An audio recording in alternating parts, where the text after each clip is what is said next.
Hey everyone, welcome to a brand new video of Mr. Footy Curious। वापस आ गए हैं एक और एपिसोड में। और क्योंकि अभी इंटरनेशनल ब्रेक चल रही है और हम हमारे पास कोई मैच रिव्यूज नहीं है, मैं पुराने मैच रिव्यूज नहीं बताऊंगा आपको क्योंकि ऑलरेडी देख रखे हैं वो। तो हम बात करेंगे कुछ स्टोरीज जो अभी चल रही है, कुछ कंट्रोवर्शियल भी हैं, कुछ नॉन कंट्रोवर्शियल भी है, बहुत सारी चीजें हो गई हैं in terms of other things that has happened in the world of football during this international break। तो चलो बात करते हैं एंड स्टार्ट करते हैं ये वीडियो। तो गाइस आज के हम इस वीडियो में बात करेंगे बहुत सारी स्टोरीज की। तो उन स्टोरीज में, उन टॉकिंग पॉइंट्स में सबसे पहले हम बात करते हैं हालैंड की और केन की। तो अर्लिंग हालैंड ने पिछले कुछ मैचेस में कमाल कर दिया। बिफोर द ब्रेक उन्होंने बहुत सारे रिकॉर्ड्स ब्रेक कर दिए हैं और कमाल का परफॉर्मेंस दिया है। लास्ट के 2 मैचेस में 8 गोल स्कोर किया उन्होंने, 5 गोल्स और एक हैट्रिक।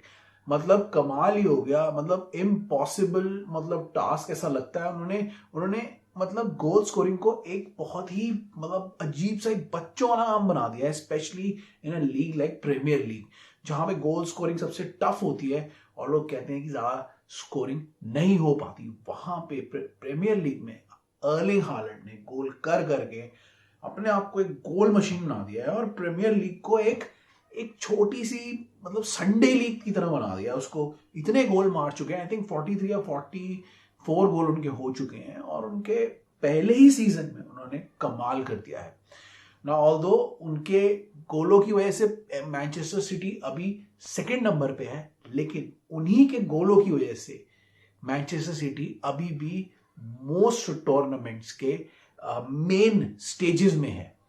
तो देखते हैं कि आगे क्या होता है। But the way he has imposed himself on the football field and he has made his impact, उनका प्राइस टैग वो कंप्लीटली जस्टिफाई करता है। पहले मुझे लग रहा था कि अर्लिंग हालैंड का प्राइस टैग बहुत ज्यादा है और अर्लिंग हालैंड इतना बड़ा प्राइस टैग शायद मैनेज ना कर पाए, इतना प्रेशर ना उठा पाए, लेकिन the way he has performed, he has made himself and his father and everyone proud. Now बहुत सारे लोग कहते हैं ओ वो पोचर है, वो हल्के फुल्के गोल करते हैं, इधर उधर से निकालते हैं, बट एज अ स्ट्राइकर अगर आप नोटिस करो तो उनमें हर चीज है। उनमें स्पीड है, एबिलिटी है, उनमें पोचिंग की भी एबिलिटी है जो बहुत कम स्ट्राइकर्स में होती है।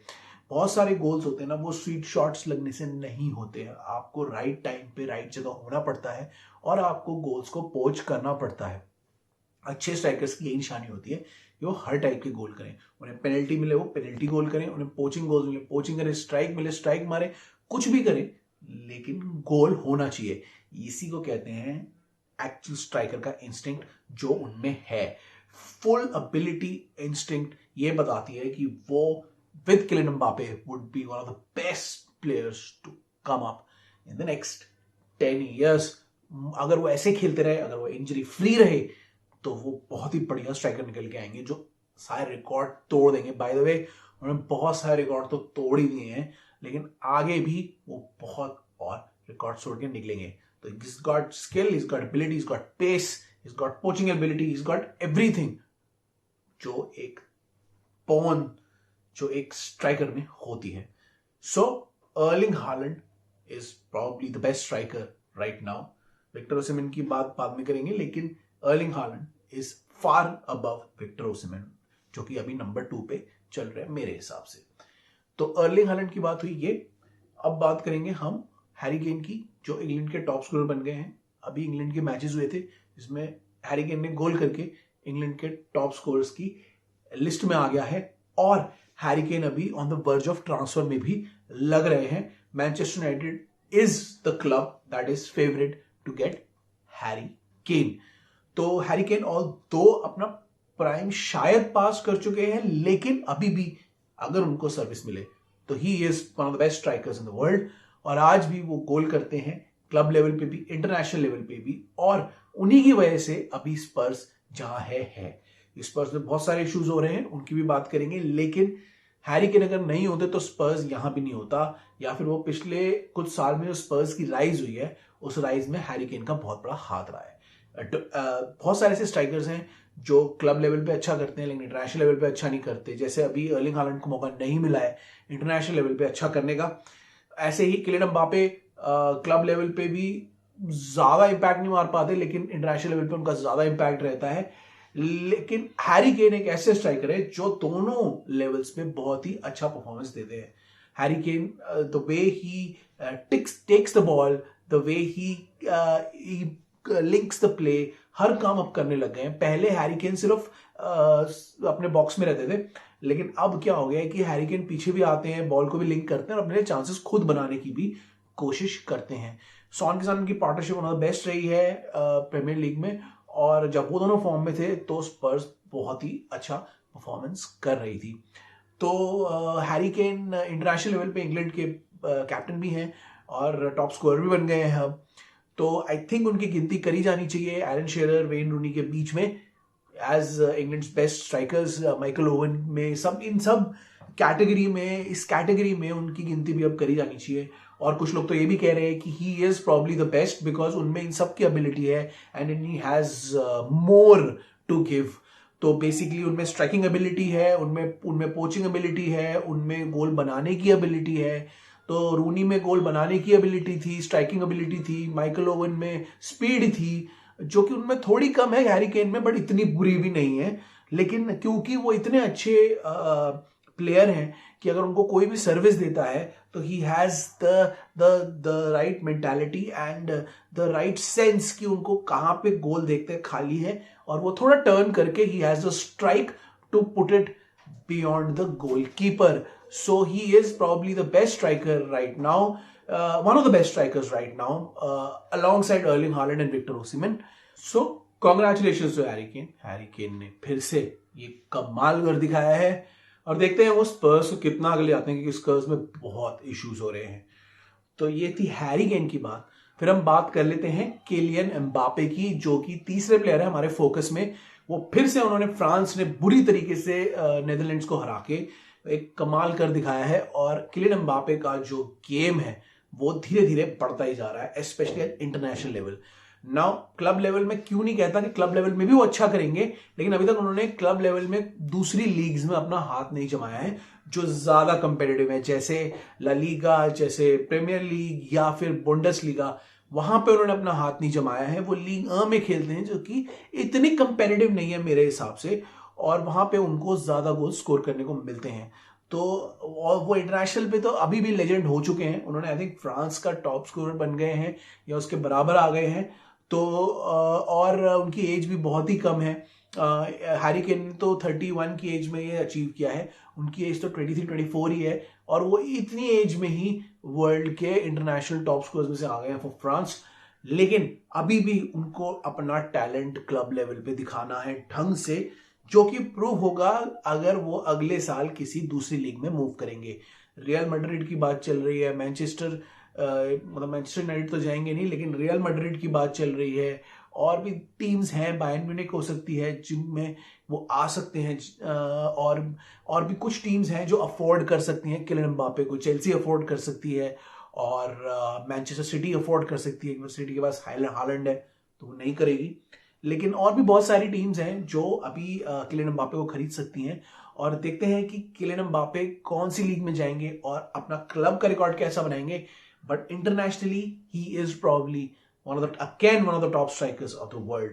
सो 3-4 लोगों के जो मैं नाम लिए थे उसमें मैंने व्लाहोविच का शायद नाम नहीं लिया।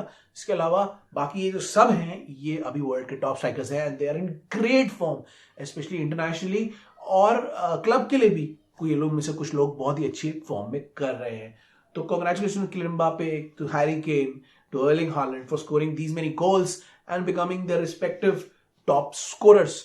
और देखते हैं ये लोग कहां जाते हैं। हैरी केन का अभी मैनचेस्टर यूनाइटेड से लिंक चल रहा है, किलियन एम्बापे का रियल मैड्रिड से चल रहा है और अर्लिंग हालैंड तो अभी मैनचेस्टर सिटी आए हैं, तो देखते हैं कि वो कहां जाएंगे। और Victor Osimhen, by the way, Victor Osimhen का अभी मैं नाम नहीं लूंगा, बट विक्टर ओसिमन का भी लिंक चल रहा है चेल्सी के साथ। सो देखते हैं कि सबको स्ट्राइकर्स की जरूरत भी है, देखते हैं ये लोग कहाँ जाते हैं एंड क्या करते हैं आगे। तो ये थी इन स्ट्राइकर्स की बात। Now we gonna talk about some midfielders जिन्होंने अच्छा परफॉर्म किया है।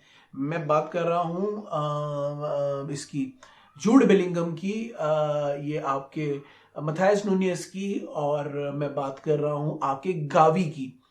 तो सबसे पहले बात करते हैं गावी की। तो गावी का अभी कुछ कॉन्ट्रैक्ट सिचुएशन चल रहा है, बार्सिलोना को कुछ प्रॉब्लम हो गई है बिकॉज ऑफ देयर इन्वेस्टिगेशन। उनका कॉन्ट्रैक्ट जो उन्होंने गावी को दिया था वो शायद मैंडेटरी ना हो, तो there is a chance that Gavi could become a free agent. Now Gavi loves Barcelona और गावी बार्सिलोना छोड़ के नहीं जाएंगे, and Barcelona will try to keep Gavi. लेकिन अगर गावी फ्री एजेंट हो जाते हैं तो he is probably one of the best young midfielders in the world, और इतनी छोटी एज में उन्होंने ये दिखाया है कि he can be an asset to so many teams जिनको अभी मिडफील्डर्स की जरूरत है।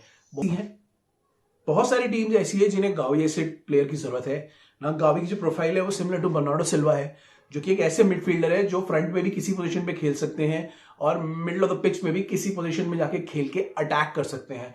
वो एक अटैकिंग मिडफील्डर है, कंप्लीट ऑपोजिट टू पेड्री, जो कि एक कंट्रोलिंग मिडफील्डर है, जो मिडफील्ड से बॉल को कंट्रोल करके आगे बढ़ते हैं। तो गावी एक अटैकिंग मिडफील्डर है जो किसी भी पोजीशन पे खेल सकते हैं, बर्नार्डो सिल्वा वाली प्रोफाइल रखते हैं, और he will be one of the best midfielders in the world.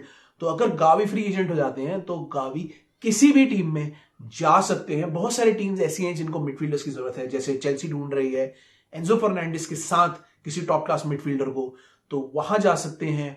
Liverpool ढूंढ रही है बहुत सारे मिडफील्डर्स को, तो वो वहां भी जा सकते हैं। Then you have options to go to Manchester United, जो कि अपनी मिडफील्ड को रिप्लेस करना चाहती है। Then you have Italian teams जो कि चाहते हैं कि उनके मिडफील्ड को रिप्लेस किया जाए। तो there are lot of teams who want Gavi and who will be interested in Gavi if Gavi becomes a free agent. तो Gavi would be one of the biggest transfers in the upcoming summer transfer window.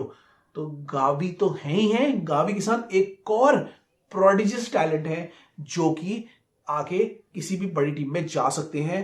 The other name I am not talk about is Jude Bellingham.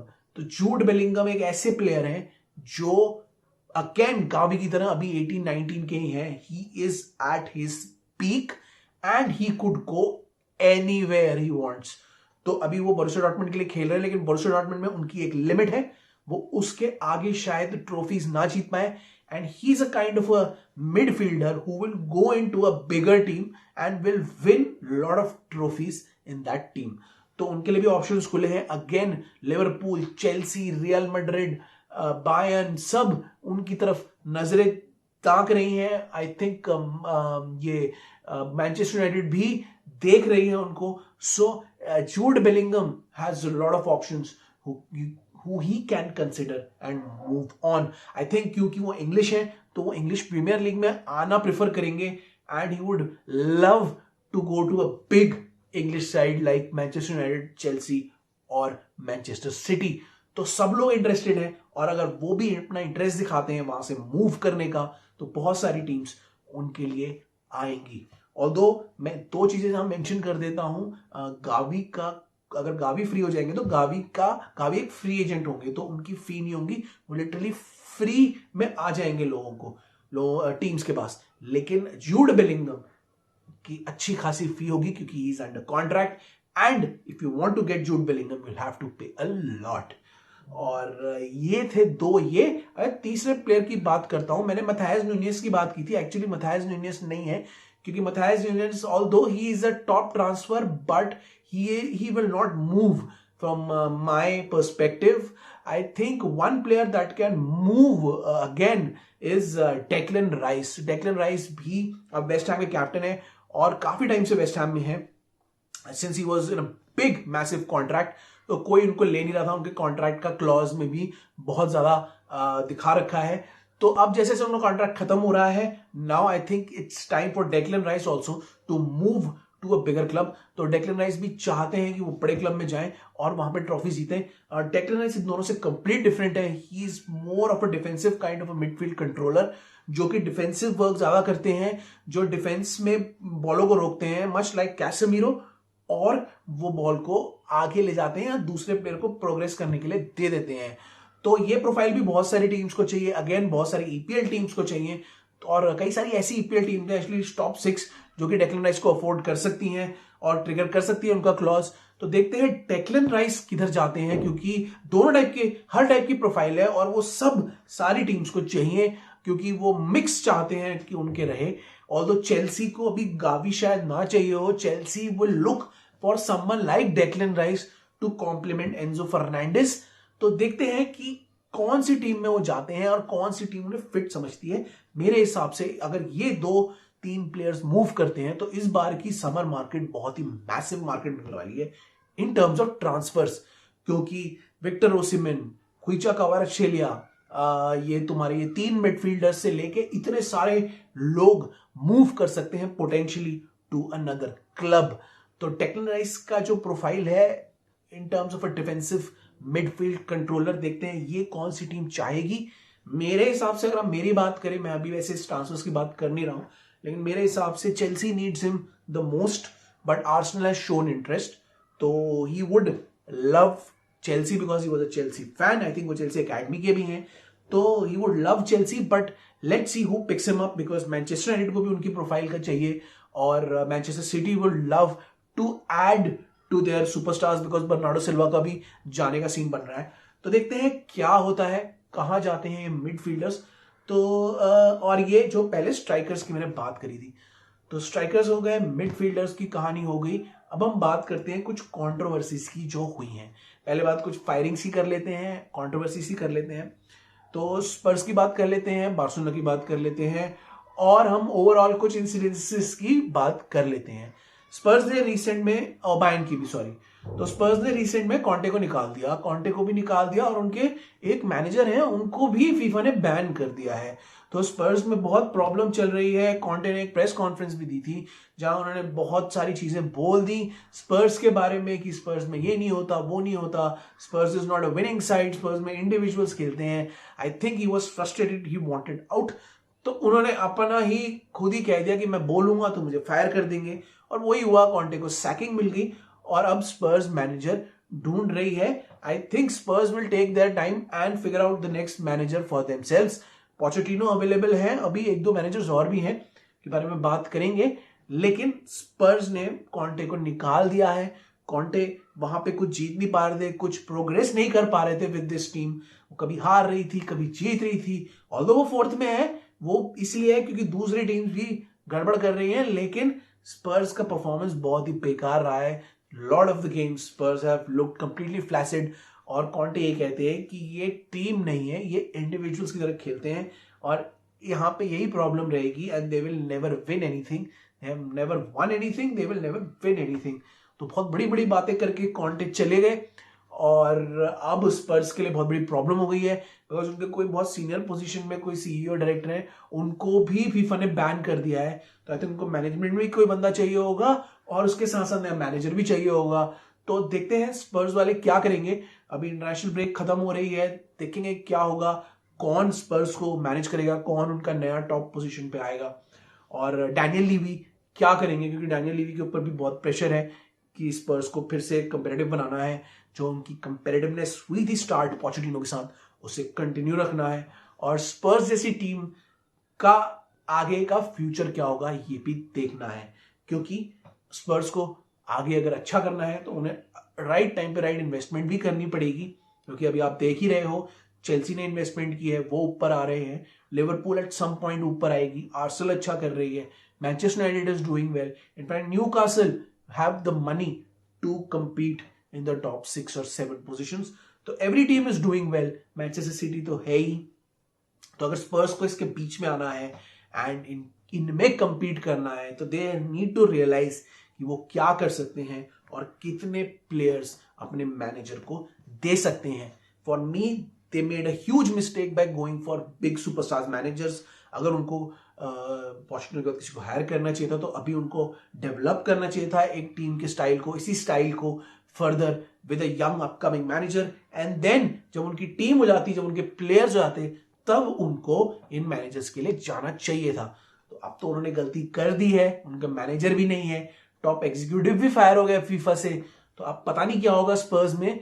But जो Conte ने कहा, अगर आप मेरा opinion उसमें चाहते हैं, तो मैं ये समझूंगा कि कॉन्टे ने एग्जैक्टली गलत नहीं कहा, ये चीज हो रही होंगी स्पर्स में, लेकिन द वे उन्होंने बोला वो गलत था। द प्लेटफॉर्म जो उन्होंने लिया वो गलत था कि आप एक कहीं के एम्प्लॉय हो, अगर आपको कुछ प्रॉब्लम है तो आप पहले इंटरनली डिस्कस करो, अगर कुछ इश्यूज नहीं सॉर्ट आउट हो रहे, अदरवाइज ऐसे प्लेटफॉर्म में नहीं बोलना चाहिए, बिहाइंड द बैक नहीं बोलना चाहिए, और ट्राई करना चाहिए कि आपको अगर नहीं भी पसंद आ रही आप चुपचाप बोलो और निकल जाओ।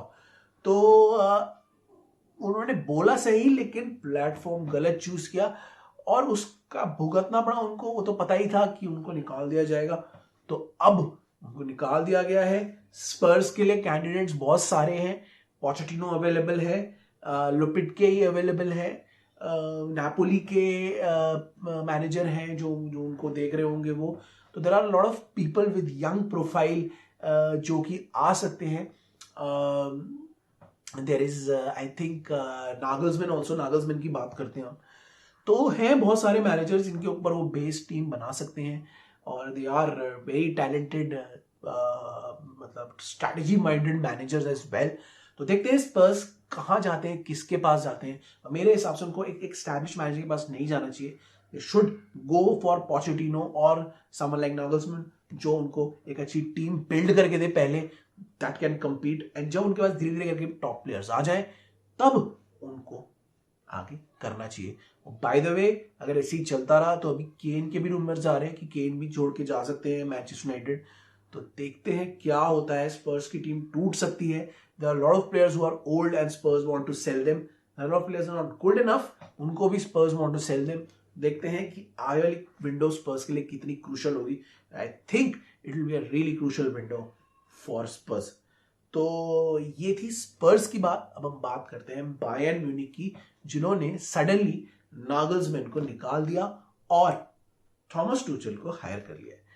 नाउ ये सबसे बड़ा सरप्राइजिंग डिसीजन था कि नागल्समैन को निकाल दिया। नागल्समैन एक बहुत ही अच्छे मैनेजर है, बहुत ही अच्छे टैक्टिकल मैनेजर है, जो आए थे इसी उम्मीद के साथ, उनको लिया इसी उम्मीद के साथ गया था कि इनके साथ वो नई टीम स्टार्ट करेंगे, नया तरीके का फुटबॉल खेलेंगे और एक यंग अपकमिंग टीम को और अच्छा बनाएंगे, एक वे बनाएंगे बायर्न का, and then they will continue with other managers. लेकिन 1.5 साल के बाद ही इस प्रोजेक्ट को खत्म कर दिया, सडनली उनको निकाल दिया। ऑल्दो बायर्न का ये कहना है, मतलब मैनेजमेंट का ये कहना है कि सरप्राइज नहीं था, वो एक हफ्ते से डिस्कस कर रहे थे, उन्होंने समझा कि हमारा रिकॉर्ड ऊपर नीचे चल रहा है, टीम में कोई प्रोग्रेस नहीं दिख रही है, there are some media leaks, Nagelsmann थोड़े से बायर्न स्टाइल के कोच नहीं है, वो चीजें नहीं करते जो वो बायर्न की मैनेजमेंट एक्सपेक्ट करती है from their coach, from a top coach.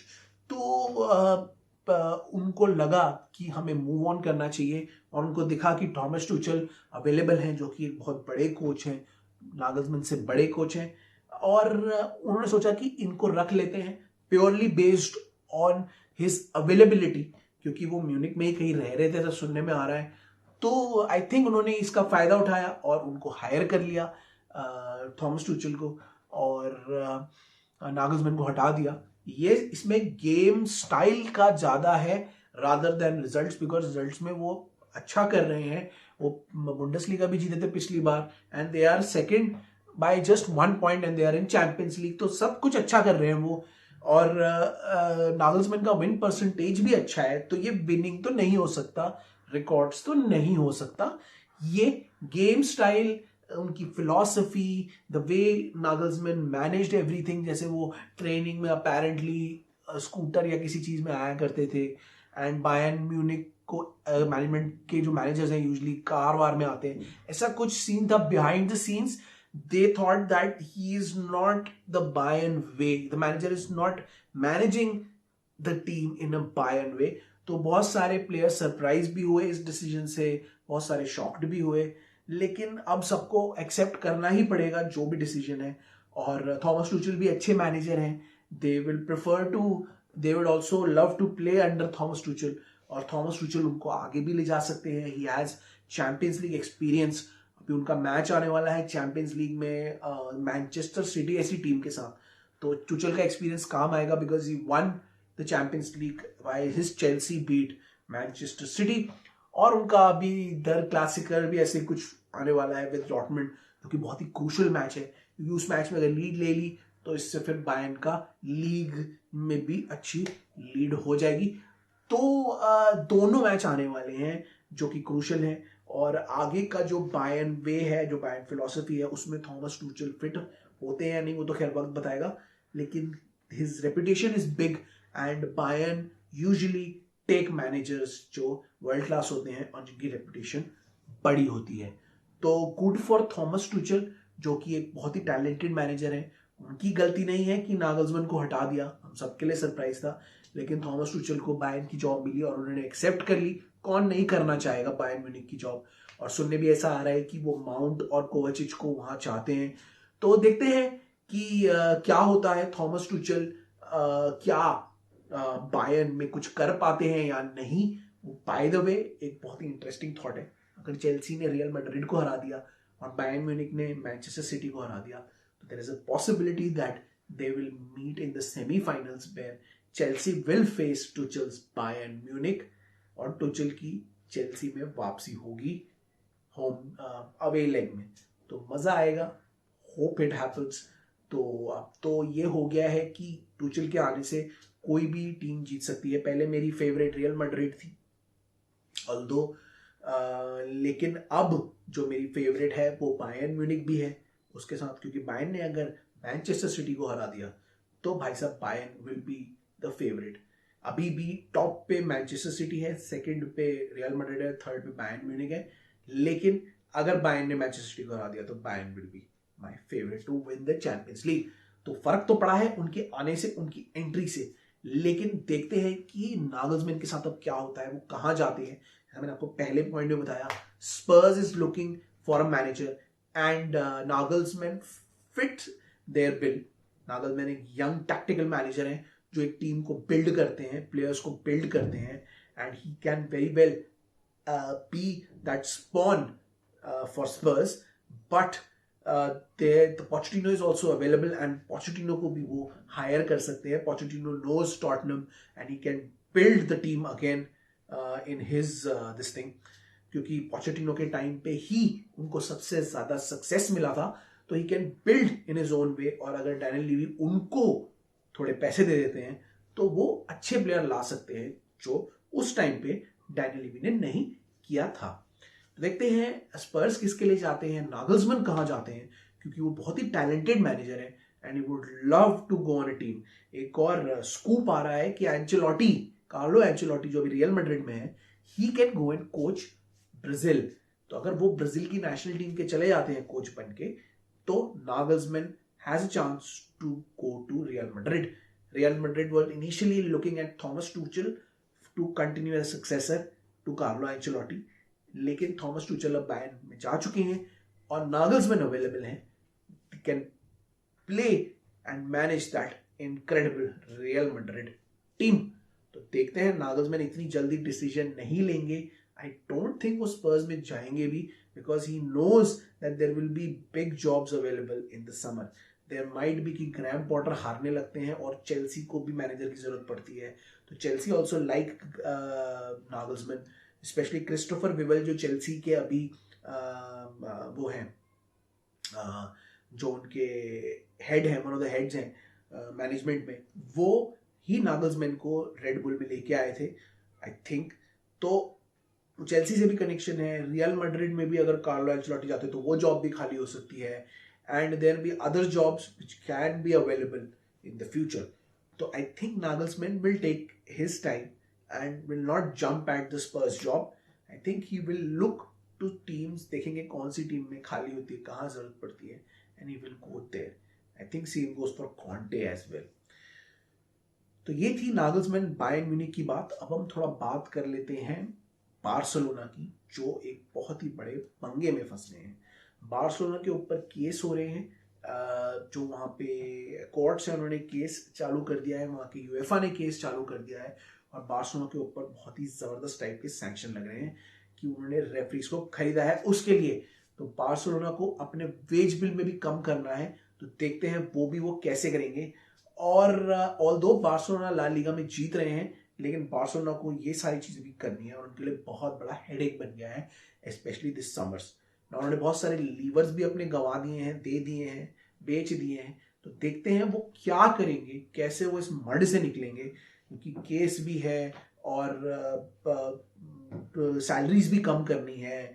क्या उनको प्लेयर सेल्स करनी पड़ेंगी, क्या फ्रैंकी डियोंग जैसे प्लेयर को बेचना पड़ेगा, कुछ भी करके उनको अपना वेज बिल भी कम करना है। तो देखते हैं कि क्या करेंगे। गावी के कॉन्ट्रैक्ट का भी इशू है। तो you don't know what is going on in Barcelona, और बार्सिलोना को हर डिसीजन बहुत ही ध्यान से लेना पड़ेगा in the summer, during the next summer transfer window and the next La Liga season. तो देखते हैं क्या होगा बार्सिलोना के साथ। अभी तो वो बहुत बड़े खड्डे में है और कोर्ट्स ने भी बहुत प्रॉब्लम कर दी है, यूएफा ने भी बहुत प्रॉब्लम कर दी है उनके लिए। तो बार्सिलोना को देखेंगे, ला लीगा प्रेसिडेंट भी is not happy with Barcelona by the वे।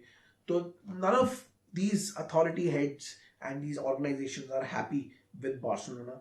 और बार्सिलोना को बहुत सारे ऐसे काम करने हैं to balance their books, to get away with these charges, to manage these players and their high salaries. क्योंकि अगर उनको सारे प्लेयर्स को रखना है तो they will have to either cell them और they will have to reduce their salaries considerably. दोनों में से कुछ काम उनको करना ही पड़ेगा, बिकॉज उनको 200 मिलियन वेज बिल भी कम करना है। तो you don't know what is going on, क्या होगा, क्या बार्सिलोना के प्लेयर्स दूसरे क्लब में जाएंगे, यू डोंट नो। तो समर पे ही पता लगेगा। अभी तो ये सब हो चुका है बार्सिलोना के साथ and Barcelona is in a big big big mud. Gavi का कॉन्ट्रैक्ट की तो हमने बात कर ही ली है कि उसके चक्कर में गावी भी फंस गए हैं। और गावी ऐसे टैलेंट को अगर फ्री में गंवा दिया बार्सिलोना ने तो उनके लिए सबसे बड़ी हार होगी। तो ये थी बार्सिलोना की छोटी सी बात, और इतने सारे जो प्रॉब्लम्स, इतने सारे जो कंट्रोवर्शियल टॉपिक्स अभी हुए उनकी बात हम अब इस वीक से आई थिंक शुरू हो रहा है दोबारा से मैचेस, और अप्रैल में बहुत सारे मैचेस हैं। तो हम बहुत सारे एपिसोड्स लेके आएंगे आपके लिए अप्रैल में। तब तक आप इस एपिसोड को देखो, एंजॉय करो। ये यहाँ था हमारा छोटा सा एपिसोड, छोटे से ओपिनियंस दिए थे हमने कुछ कंट्रोवर्सीज को लेके। और बाय द वे कुछ छोटे मोटे इंसिडेंट्स भी हुए थे, जैसे वो वार वाला इंसिडेंट हुआ था 2 बार मैच में। एक मैच में जहाँ पे 2 बार पेनल्टी नहीं दी गई थी, डाइव के लिए दिया गया था, और वार ने 2 बार पेनल्टी को चेंज कर दिया। And by the way special congratulations to Morocco, जिन्होंने ब्राजील को हराया। एंड बहुत बड़ी अचीवमेंट रही मोरक्को के लिए ये। मतलब जैसे फ्रांस ने तो नेदरलैंड्स को हराया, चलो वो थोड़ा एक्सपेक्टेड ही था, क्योंकि France is top teams right now and Netherlands nowhere near that. But Morocco के लिए बहुत बड़ी अचीवमेंट थी जिस तरीके से मोरक्को ने ब्राजील को हराया इस इंटरनेशनल ब्रेक में। तो बिग अचीवमेंट्स, बिग प्लेज, ये थे हमारे छोटे से ओपिनियन, छोटे मोटे opinion of these matches and controversies. मैंने स्कोर वो डिस्कस नहीं किया क्योंकि पिछले वीक कोई वीडियो नहीं था, तो इसलिए लेट इट बी। ये कंट्रोवर्सीज आपसे डिस्कस करनी जरूरी थी और मेरा अपना ओपिनियन मुझे पहुंचाना था। तो this was our episode, hope you liked our episode छोटा सा। अभी अप्रैल में बहुत सारे मैचेस आ रहे हैं, बहुत चीजें लेके आएंगे। तब तक के लिए मैं हूं आपका दोस्त मिस्टर फुटी क्यूरियस, आपसे इजाजत देता हूं। See you in the next one. Till then it's bye from my side.